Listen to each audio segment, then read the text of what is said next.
হোজাই জিলাত সক্ৰিয় হৈ আছে যুৱতী তথা নাৰী সৰবৰাহকাৰী। অসমৰ পৰা বহিৰাষ্ট্ৰলৈ নি যুৱতী তথা নাৰীক বিক্ৰী কৰে একাংশ অসাধু চক্ৰই। এগৰাকী পিতৃৰ অভিযোগত দবকা আৰক্ষীয়ে ইমৰান হুছেইন নামৰ এজন সৰবৰাহকাৰীক গ্ৰেপ্তাৰ কৰিছে। লোকজনৰ কন্যাক প্ৰলোভন দি ওমানত নি বিক্ৰী কৰাৰ অভিযোগ উত্থাপন হৈছিল। ওমানত নিৰ্যাতন সহিব নোৱাৰা যুৱতীগৰাকীৰ ৰহস্যজনক মৃত্যু হোৱাৰ পিছত দবকা আৰক্ষীৰ কাষ চাপিছিল পিতৃ। তাৰ পিছত 172/24 নম্বৰৰ গোচৰ পঞ্জীয়ন কৰি ইতিমধ্যে মূল অভিযুক্ত ইমৰানক গ্ৰেপ্তাৰ কৰিছে আৰক্ষীয়ে।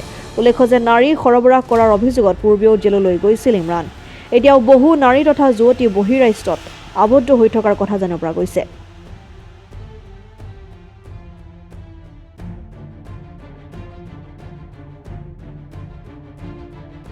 Case number 174/24 under section 370, 468, 420 IPC.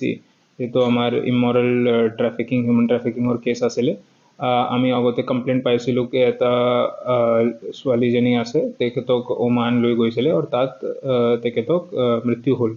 তো আমি কমপ্লেইন পোৱাৰ পিছত কেছ ৰেজিষ্টাৰ কৰিছোঁ। তেখেতক যি প্ৰাইম একিউজ আছিলে ইমৰান হুছেইন, ৰেচিডেণ্ট অফ পদুমণি মৰাঝাৰ, তেখেতক আমি কালি অৰেষ্ট কৰিছোঁ আৰু এতিয়া তদন্ত চলি আছে কোনে কোনে তেখেতক ওমান লৈ যাবৰ কাৰণে এইটো একিউজড আছে। ডেফিনেটলি এইটো এটা মানুহৰ কাম নহ'ব। আপুনি যেনেকৈ জানে তো ইণ্টাৰনেশ্যনেল ট্ৰেভেল কৰাৰ কাৰণেতো বেছি মানুহক দৰকাৰ আছে। তো আছে, আমি এতিয়া টেকনিকেল চাৰ্ভেইলেঞ্চ টেকনিকেল ইনভেষ্টিগেশ্যন কৰি আছোঁ। কিবা কিবি হোৱাটছএপ গ্ৰুপে পাইছোঁ, তাত কোনে কোনে মেম্বাৰ আছে within the state, outside the state, আমি ইনভেষ্টিগেশ্যন কৰি আছোঁ। যোনে যোনে ৰেছপনচিবল হ'ব তেখেতক আমি এজ পাৰ ল একশ্যন ল'ম।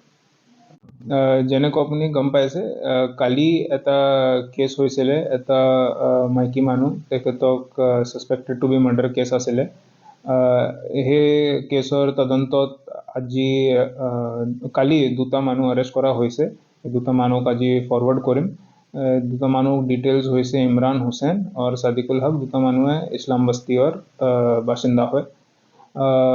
সেই কেছতো যিমান এতিয়ালৈকে আমি গম পাইছোঁ, কিবা এক্সট্ৰা মেৰিটেল এফেয়াৰ্ছ হিচাপে কিবা তৰ্কাতৰ্কি হৈছিলে, তাৰপিছত সেইটো মাৰ্ডাৰত ৰিজাল্ট কৰা হৈছে। একিউজডৰ নাম হৈছে ইমৰান হুছেইন আৰু ছাদিকুল হক, দুটাই ইছলাম বস্তিৰ বাসিন্দা।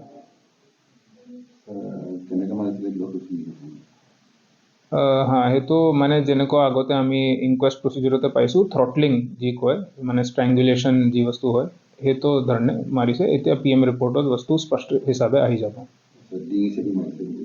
ডিঙি চেপি যি ষ্ট্ৰেংগুলেশ্যন আমি কওঁ।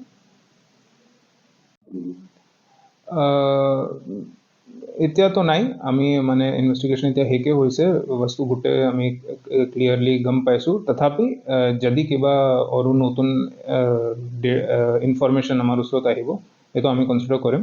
ਪਰ এতিয়ালৈকে গোটেই বস্তুটো যেনেকৈ বস্তু হৈছিলে ক্লিয়াৰ হৈছে আৰু একিউজবিলাক এৰেষ্ট হৈছে।